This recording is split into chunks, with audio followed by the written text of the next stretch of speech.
dei signori a Treviso, la rabbia delle imprese falcidiate dal DPCM, dai ristoratori ai baristi, ai titolari di palestre e piscine, ma non solo, anche cittadini in presidio.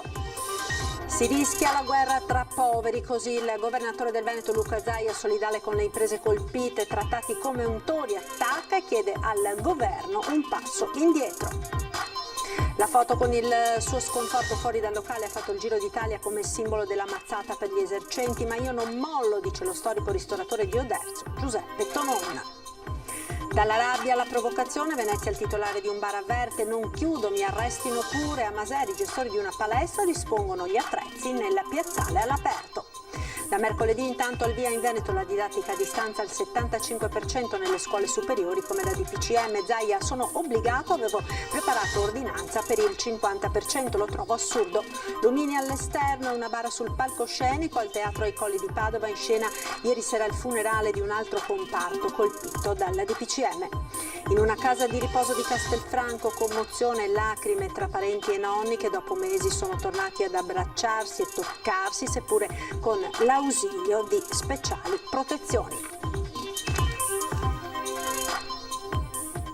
Buonasera e ben ritrovati con l'edizione del Veneto dei nostri telegiornali. Allora, l'avete sentito dai titoli, è la giornata della rabbia delle imprese che sono state costrette a chiudere a causa del nuovo DPCM. In Piazza dei Signori è in corso una manifestazione iniziata appunto alle 18. Ci colleghiamo subito con i nostri inviati a Treviso.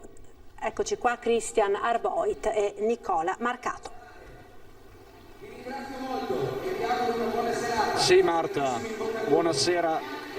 Sono nel mezzo di Piazza dei Signori, è una piazza straordinariamente gremita, quella di questa sera, inevitabilmente forse gremita, che trova l'accordo di tutte le sigle, l'organizzazione di Treviso Imprese Unite, ma poi nel corso della giornata sono arrivati tanti sostegni formali da parte della Confcommercio, della Confesercenti, ha appena parlato anche l'assessore regionale Federico Caner, quindi c'è anche l'appoggio istituzionale della regione a questa manifestazione. Qui in piazza ci sono sicuramente più di 1000 persone, ce l'hanno confermato anche le forze dell'ordine, vedete tantissimi gli striscioni, tante le testimonianze, tanti i volti. Ecco, chiedo a Nicola Marcato se mi può seguire. Nicola, parliamo con un po' di persone, ecco, un imprenditore di Pieve di Soligo. Come mai lei è qui in questo momento? Buonasera, sono stufo che il governo ci chieda dei sacrifici e loro non rinuncino a nulla, che comincino a rinunciare allo stipendio, e anche noi siamo qui assieme a loro, altrimenti che ci lasciano lavorare pacificamente e ci diano la possibilità di far crescere il nostro paese, così lo stiamo uccidendo. Lei di che cosa si occupa? Io ho delle aziende, ho delle cantine, dei vigneti, un mobilificio e faccio il commercialista. Quindi è il polso della situazione? Sicuramente, vedo l'economia come sta andando, ma quello che mi dispiace è che raccontano delle bugie con una faccia tosta strepitosa, perché gli aiuti non arrivano, in banca i fidi ce li danno anche senza le garanzie dello Stato, quindi noi non abbiamo bisogno di quello che hanno fatto finora. Questo signore invece chiede teatri aperti. Perché teatri aperti? Sì, oggi il grande maestro Muti ha fatto un appello al Presidente della Repubblica perché ci siano i teatri aperti. Non capisco come mai le chiese rimangono aperte, benissimo, io vado in chiesa e vedo le distanze, come mai i teatri non devono restare aperti come le chiese? Un paradosso, quindi, ecco, Conte a casa, vogliamo lavorare, è uno degli slogan che sono scanditi proprio in questi minuti, vogliamo lavorare, ridateci il lavoro, Conte a casa, vogliamo lavorare. Signora, che messaggio volete lanciare questa sera? Noi siamo qua con i nostri ragazzi perché abbiamo un'attività che lavoriamo alle 6 di sera e abbiamo grosse difficoltà di lavorare. Abbiamo di ristorazione che apriamo alle ore 18, e ho i miei ragazzi qua tutti disperati con problemi. Siamo 5 famiglie a casa. Il nostro Ragazzi, poi ci sono anche gli operatori del fitness, il mondo delle palestre. Qui c'è il Bambù di Casiere, una palestra molto nota sul Terraglio. Gabriele è il titolare di questa palestra. Le palestre sono luoghi sicuri, voi sostenete questo? Assolutamente, tengo a dire che siamo in rappresentanza di una struttura fitness che, come tante altre, dal 25 maggio ha lavorato ininterrottamente investendo energie e risorse proprie, sottolineo proprie, per far rispettare tutte quelle restrizioni che ci ha imposto il governo. Siamo consapevoli che ogni persona che è entrata e ha praticato attività nella nostra palestra l'ha fatto in completa sicurezza e siamo qui a capire perché da oggi noi e 47 collaboratori ci troviamo senza lavoro. 47? Assolutamente, 47. Siamo molto arrabbiati perché, ripeto, non vogliamo assolutamente aiuti da nessuno, tanto meno dal governo, ma chiediamo semplicemente di lavorare. Ecco, Marta, è questa la richiesta sostanzialmente questa sera. Tutti vogliono lavorare. Io non ti sento, quindi ti restituirei la linea. Sì, allora grazie a Cristian Arboit e a Nicola Mercato per questo collegamento dalla gremita Piazza dei Signori a Treviso, dove appunto alle 18 è iniziata questa grandissima manifestazione, oltre 1000 persone appunto, comprendenti tutte quelle aziende che stanno subendo le conseguenze delle chiusure previste dal nuovo DPCM. Si rischia una guerra tra poveri, ha detto questa mattina da Marghera il presidente della Regione del Veneto Luca Zaia, commentando appunto l'ultimo DPCM e solidarizzando con le categorie più colpite. Resta intanto aperto il fronte dei medici di base alla prova dei tamponi, mentre da mercoledì partirà la didattica a distanza al 75%. Sentiamo. A me non risulta che ci sia un dato che oggi ci dice che all'interno dei ristoranti di una palestra ci siano state, diciamo, azioni da grandi diffusori, da autori. Le ore 18 vuol dire farli chiudere, ma per sempre. È uno Zaia preoccupato per le ripercussioni economiche e sociali, quello che si presenta all'unità di crisi all'indomani dell'ultimo DPCM. La critica al provvedimento è serrata, troppi paradossi, dice il governatore, la tenuta sociale è a rischio. Rischia di partire una guerra tra poveri ed è esattamente quello che scatterà. Allora, per una proprietà transitiva, per un fatto di giustezza, i centri commerciali che sono luogo di assembramento di fine settimana andrebbero analizzati e trattati. Mi chiedo come mai in questo DPCM non ci sono. Ma l'esempio vale anche per altri comparti. Secondo voi che senso ha pensare che il ristorante crei problemi che applica le linee guida e il museo no? Qualcuno me lo può spiegare?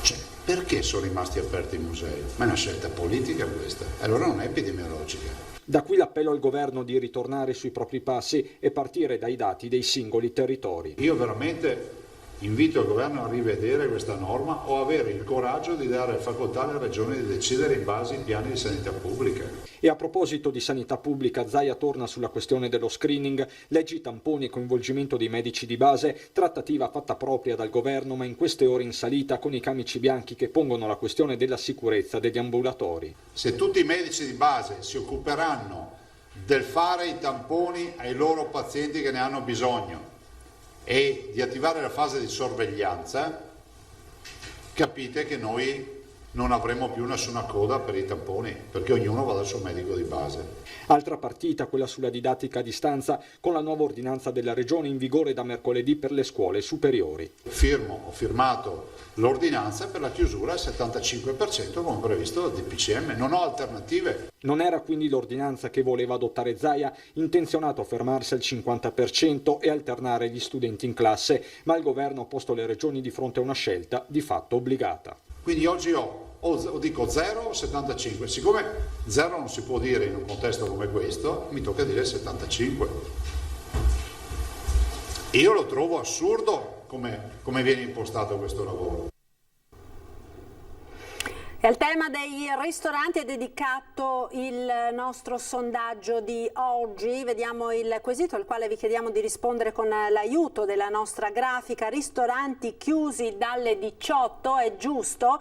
A questa domanda vi chiediamo di rispondere come sempre con uno squillo gratuito ai numeri che vedete in sovraimpressione. Se per voi la risposta è sì, fate uno squillo allo 0422 162 6691. Se per voi la risposta è no, uno squillo sempre gratuito allo 0422 162 6690. E continuiamo a parlare del mondo della ristorazione, perché la foto del trevigiano Beppo Tonon seduto davanti al suo locale è diventata il simbolo dello sconforto degli esercenti. Eppure il ristoratore non ha intenzione di arrendersi. Sentiamo.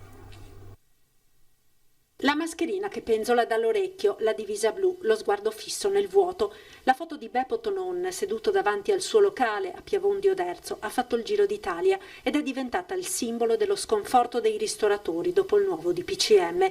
L'ha scattata la figlia Elena all'insaputa del papà e l'ha pubblicata con un post che ha commosso il web. Mio papà è sempre stato un punto fermo nella mia vita e mi ha sempre manifestato la sua voglia di andare avanti in qualsiasi situazione. Lì l'ho visto davvero triste, sconsolato. Pensavo e penso tuttora che non se lo meriti. Un uomo di 70 anni che ha lavorato onestamente tutta la vita non si merita, insomma, di vivere dei momenti come quello di sabato pomeriggio. Cosa è? Uno stato d'animo, ti senti una grande impotenza in quanto non sei più tu a gestire la tua attività, ma ti devi adeguare a norme che ti dettano gli altri, che magari non hanno neanche le competenze nel nostro settore. Il nostro locale è un locale che lavora di sera, tranne il sabato e domenica, che sono 2 giorni che vengono anche il pomeriggio, quindi in questo momento cosa ci resta da fare? Aprire 3 ore il sabato e la domenica, ok? Quando possiamo aprire, che abbiamo i clienti, altrimenti cosa facciamo? E così il ristoratore trevigiano, noto al grande pubblico per le scenografiche sculture con gli ortaggi, diventa l'emblema dell'amarezza di chi, partito da zero, ha lavorato una vita per realizzare un sogno che rischia di sgretolarsi. Mi rimane lo sconforto e vedere come possiamo imbarcare il lunario qui, perché abbiamo dipendenti, non so se rendo l'idea, non siamo solo noi e le spese di base rimangono tutte. Eppure Tonon non abbasserà la serranda. Io non mollerò l'osso, perché mi arrampicherò, ho lavorato tutta la vita per fare questo locale qui. Immaginiamo se adesso che è un momento difficile mollo l'osso, sarà durissima ma ce la metterò tutta. E ci sono anche le proteste, per così dire, creative. Baristi e ristoratori del veneziano inventano cene di gala all'alba e si oppongono alle restrizioni imposte dal nuovo DPCM, manifestando simbolicamente con saracinesche alzate e luci accese alle 18. Costretti a chiudere alle 18, baristi e ristoratori non ci stanno e mettono in campo non solo amarezza e proteste, ma anche provocazioni creative. Abbiamo voluto inaugurare questa nuova stagione per la ristorazione italiana dopo il DPCM di ieri, una stagione che potrebbe durare anche pochi giorni, con una bella cena di gala. Non potendo fare la cena di gala la sera perché dobbiamo rimanere chiusi, allora la facciamo alle 5 di mattina, orario in cui invece a quanto pare possiamo essere aperti. E hanno già prenotato per domani e anche al di sopra delle nostre aspettative, avranno un menù fisso. È un menù completo al quale poi corrisponderanno una cifra che riterranno opportuno loro, ovviamente scontrinante tutto. L'apertura limitata al pranzo gli farà perdere l'80% del fatturato e per la sopravvivenza è pronto a un menù ad hoc nell'ottica di venirsi incontro reciprocamente, mantenere la dignità di chi lavora e dare la possibilità di chi a pranzo resta fuori di mangiare a poco prezzo. Questa è una delle strategie, per questa che ha i connotati di una chiamata alle armi, protesta silenziosa, pacifica e civile, si intende, che arriva anche dal centro della movida veneziana, dal titolare del Dodo Caffè in fondamenta degli Ormesini, che dice non chiudo a costo di essere arrestato, in virtù di quella tensione al rispetto delle regole che descrive anche in un cartello affisso in vetrina. Da lui parte l'invito agli altri ristoratori titolari di bar a seguirlo nell'iniziativa. Alle ore 18 noi terremo le luci aperte, sicuramente non serviremo nessun aperitivo per non penalizzare la nostra clientela e per mezz'ora saremo con le luci aperte e con la piazza fuori senza nessun cliente per protesta contro questo nuovo decreto. Ed intanto il contagio continua a crescere in Veneto, vediamo insieme i dati relativi all'andamento dell'epidemia da Covid-19 nel nostro territorio. La tabella è quella relativa alle ore 17 pubblicata da Azienda Zero, sono 490 i nuovi positivi che sommati ai 665 di stamane portano a 1155 i nuovi positivi nelle 24 ore nella nostra regione. Pesante il bilancio delle vittime. Oggi in Veneto sono morte 10 persone, 4 a Belluno, 3 a Verona, una rispettivamente a Padova, Venezia e Treviso, dove è deceduto un 63enne che aveva anche altre patologie. Cresce anche il numero dei ricoverati negli ospedali del Veneto. Questa sera sono 720, 25 in più rispetto a ieri, 86 i ricoverati in terapia intensiva, 5 in più rispetto a ieri. Torniamo a parlare delle attività che dovranno subire le conseguenze del nuovo DPCM. C'è anche tutto il settore dello sport con piscine e palestre. Abbiamo sempre rispettato i protocolli perché ci chiudono, chiedono molti gestori. A Maseri intanto il titolare di una palestra porta gli attrezzi nel parcheggio per andare avanti con l'allenamento. Noi, secondo il nuovo protocollo, ci siamo attrezzati anche per questo. Siamo tutti attrezzati a bella distanza. Ci sono 2 metri, vero? Bravissimi, dai, continuate così. Non si è dato per vinto Yuri, titolare della Dorian Gray di Maser. Panche, bilancieri, ciclette sono stati portati nel parcheggio antistante la palestra chiusa, un po' per provocazione, un po' per resistenza, ma Yuri intende tirare dritto. Certo, la situazione nel mondo del fitness è drammatica. Il primo lockdown pesa ancora, così come gli adeguamenti ai protocolli di sicurezza. Come spese extra? Sì.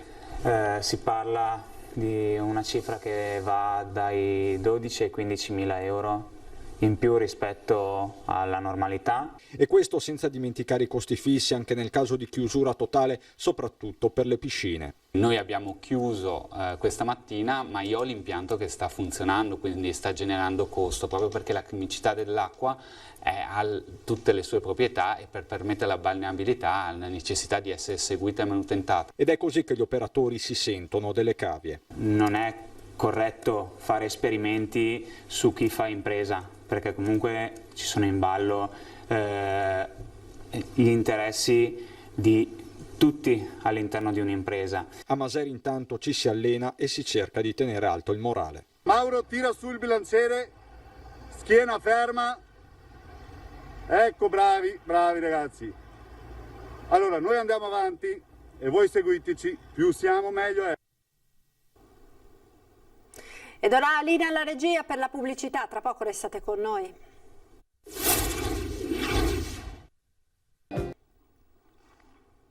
Ed eccoci nuovamente in diretta con l'edizione del Veneto dei nostri telegiornali. State continuando a vedere quello che è il quesito del nostro sondaggio, risultati chiusi alle 18, è giusto, potete rispondere con le consuete modalità, poi naturalmente l'esito lo vedremo questa sera nel corso di Ring in onda a partire dalle 21. Tra i vari settori colpiti dal nuovo DPCM anche quello della cultura. Decretata la fine del teatro in Italia, così al Teatro ai Colli di Padova, dove ieri sera hanno dato l'estremo saluto al caro estinto inscenando un funerale. Vediamo. Lumini all'esterno e sul palcoscenico perfino una bara. L'ultimo DPCM decreta la morte del teatro, così domenica sera responsabili, attori e sostenitori del Teatro ai Colli di Padova si sono ritrovati per dare l'estremo semiserio saluto all'amata arte, in quello che sembra davvero un ultimo atto. Pare di sì, anche se noi speriamo che non sia così, ma tutto lo fa pensare, perché questa seconda chiusura arriva dopo un periodo di sforzi economici e non solo, di adeguamenti che abbiamo fatto proprio in linea con le indicazioni che c'erano state date. I teatri chiudono e chiudono nonostante non siano in realtà luoghi di contagio, ma chiudono per motivi che non sono del tutto chiaro e nemmeno coerenti con altre scelte che sono state fatte in questo momento dal governo. La stagione 2020-21, iniziata il 16 ottobre con La Vedova Scaltra, era già tutta in calendario. Tra i nomi di richiamo Andrea Scanzi, Giacomo Poretti, Antonella Cuesta. Ai Colli di sicuro saltano le prossime 2 pièce. In questo momento il teatro è davvero agonizzante e spesso gli interventi comunque lasciano da parte i teatri privati come il nostro, in realtà che non sono spesso sostenute per intero, e purtroppo la situazione è davvero tragica. E aggiungo che al di là dei fondi c'è comunque un tema che porta avanti il mondo dello spettacolo e i lavoratori dello spettacolo, che è quello dell'amore per quello che fanno. Persone che sono in gran parte partite IVA. Il Teatro ai Colli è gestito da 5 anni da Peccenini e da Teatro Fuori Rotta. Gode di contributi del Comune e della Regione e di pochissimi aiuti dal Ministero. Quel Ministero che prima ai teatri ha dato regole precise per l'ingresso del pubblico in sicurezza e poi li ha fermati perché ritenuti luoghi di contagio. Noi vogliamo pensare e sperare che ci sia ancora tempo per tornare indietro su queste scelte. E, al di là di quello che si deciderà, il teatro ha comunque in questo momento avuto la prova che negli ultimi anni ci si era dimenticati di lui per troppo a lungo. E speriamo davvero che cambi qualcosa e che cambi in modo definitivo. Alla casa di riposo di Castelfranco, tra le prime in Veneto, oggi sono tornate carezze ed abbracci tra ospiti e familiari, ma con delle protezioni particolari. Sono stati attimi di vera commozione, vediamo.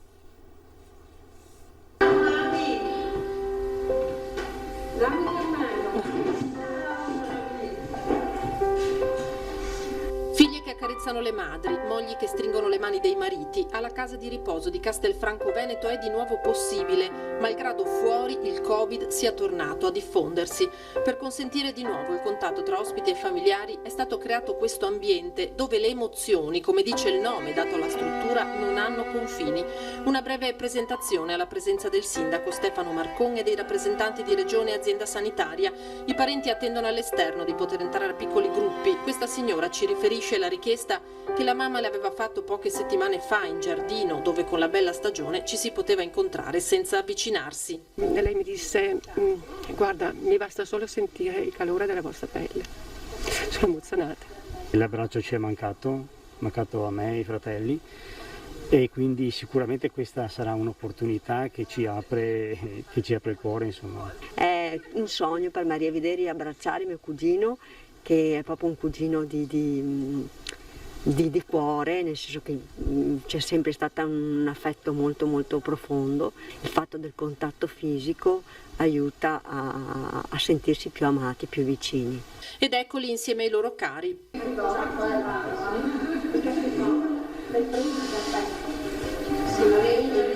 È da diversi mesi che noi cerchiamo con l'attività esterna di creare un incontro tra gli ospiti e i familiari. Con la stagione invernale non sarebbe stato più possibile. Purtroppo il Covid non ci lascia, per cui ci siamo inventati questa struttura. Questa ragazza riabbraccia finalmente la nonna. Hai visto? Pensa quanto tempo che non ci troviamo, mamma.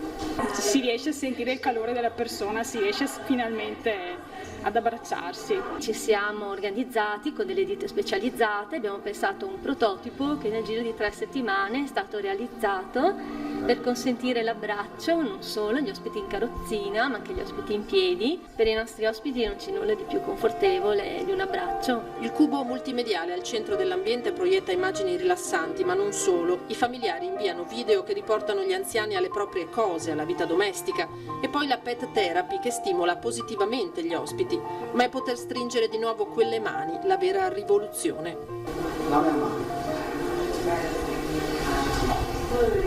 Adesso si può capire.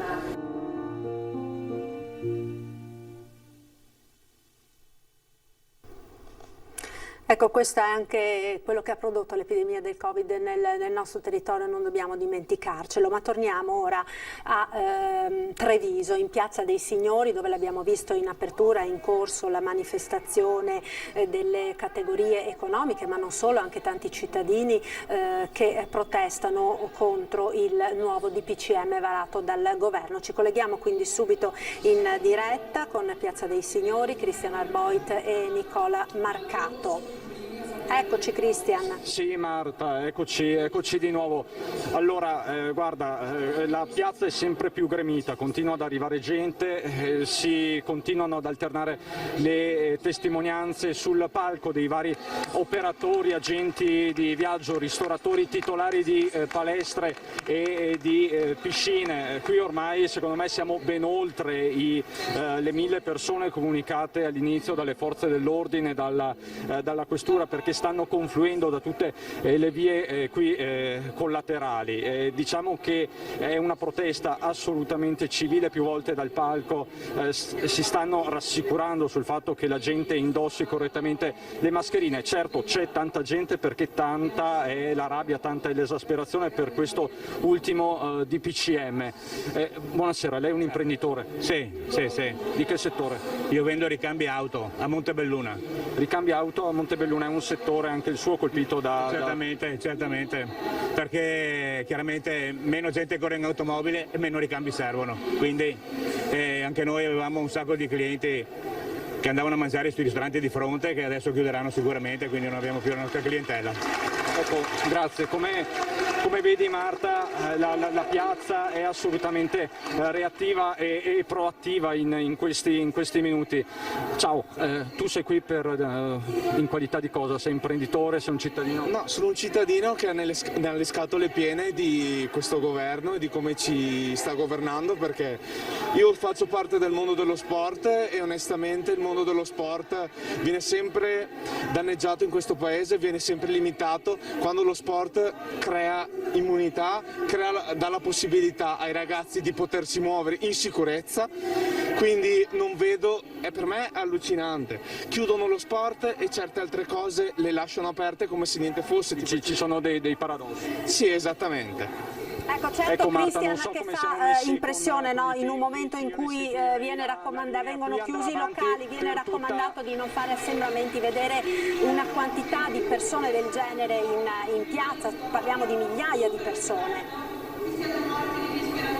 Sì, assolutamente Marta, assolutamente sì, perché non so se Nicola può inquadrare anche tutta Calmaggiore, c'è gente che sta arrivando anche in questo preciso momento, quindi non saprei quantificarti, ma qui la loggia, sotto il ristorante da Pino, la prefettura e quant'altro è tutto pieno, tutta gente con mascherine ma è tutto pieno, tutti imprenditori e anche tanti cittadini, come hai avuto modo di sentire, che stanno portando la loro solidarietà alle categorie più colpite. Ecco, fortunatamente mi pare di vedere che la situazione dal punto di vista dell'ordine pubblico almeno è tranquilla, anche se è proprio di questi minuti una nota del Viminale che appunto pone l'attenzione su una allerta potenziata rispetto al rischio di tensioni sociali, con la direttiva insomma di prestare massima attenzione e fermezza nei confronti dei violenti. Ovviamente questo è riferito a quanto si è visto nei giorni scorsi in altre città d'Italia, Napoli e a Roma anche. Certo Marta, tra l'altro in questo momento mi stanno arrivando tantissimi messaggi da parte di imprenditori, anche di Mestre, di Jesolo. Purtroppo non posso farti vedere le immagini di negozi che stanno protestando, in tanti lo stanno facendo. Per esempio questa sera un oste di Venezia ha tenuto aperto, ovviamente in maniera provocatoria, il proprio locale, lo stanno facendo in tanti. Qui con me c'è Nicola Palumba, è un volto che su Antena 3 tutti conoscete perché è uno dei nostri, diciamo così, punti di riferimento. Tu sei consulente aziendale, Nicola, la situazione è drammatica. Siamo tutti quanti qua e non potrebbe essere altro modo, tanta gente che è in grande crisi, che non vede futuro, che non vede iniziative che possano andare incontro a quello che è il loro futuro. Speriamo che da questa piazza, che mi pare tutto sommato civile e ordinata, possa arrivare una forte voce a chi deve prendere decisioni dentro i palazzi che contano. Grazie Nicola. Ciao, ti vedo annuire, tu sei un cittadino, sei un lavoratore, come mai sei cittadino? Sono qui perché ci siamo stancati di questa situazione, sia noi giovani e più anche tutte le persone, i più anziani. Io dico solo una cosa, Roma stiamo arrivando. Ti chiedo una cosa. Cristian, allora scusami, devo interromperti perché dobbiamo chiudere questo collegamento. Chris, noi ci rivediamo tra pochissimo. Adesso c'è il TG di Venezia, alle 7:30 il TG di Treviso e torneremo a collegarci con Piazza dei Signori, dove appunto è in corso questa manifestazione. Vi ricordo poi l'appuntamento questa sera con Ring a partire dalle 21, ospiti di Ferdinando Avarino, Giuseppe Beppo Tonon del ristorante Calozzo di Piagondio d'Erzo e poi Stefano Pelloni del PD, Gio Formaggio di Fratelli d'Italia, Cristina Guardia di Europa Verde, Elisa Venturini di Forza Italia e Lorenzo Buoso dell'Osteria Dammi il 5.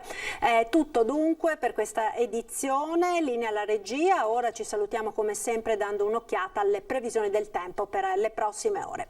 Arrivederci.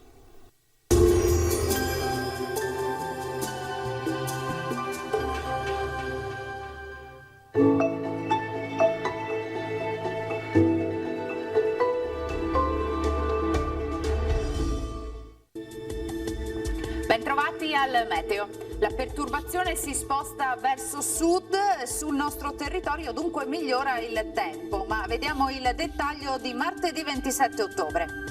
Sul Veneto la pressione atmosferica torna ad aumentare, tuttavia in giornata sarà possibile ancora qualche strascico del vortice ciclonico con occasionali precipitazioni un po' a carattere sparso alternate a momenti più asciutti, fenomeni comunque in cessazione entro la serata. Temperature minime fino a 10 gradi, valori massimi compresi invece tra i 14 e i 17 gradi all'incirca.